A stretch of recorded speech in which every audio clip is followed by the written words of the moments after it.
What's up mayong adlaw guys. So kaila pa mo aling unsa ning bamboo guys. Mga sa gitawag og Buddha belly nga bamboo. So kay damage po niya sa bagyong Tino. So ato na ning harbison, ato ang putlan gamay guys. Ibili lang nato ng nastunga-tunga guys. Kay gamit kay ni siya guys. Oh kani pwede ni siya i-decorative guys.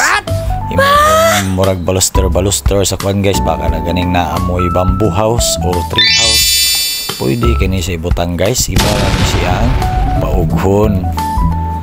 So ato aning sugdan guys, limpyuhan ato daan guys para iniguga dili na ta magsig limpyo pa diretso na.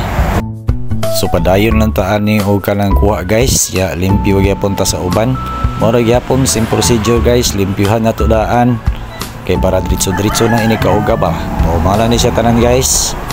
So paughon na to ni guys, magamit rin ni pohon guys ini kauga kung asan ni nako ibutang. Daghang salamat.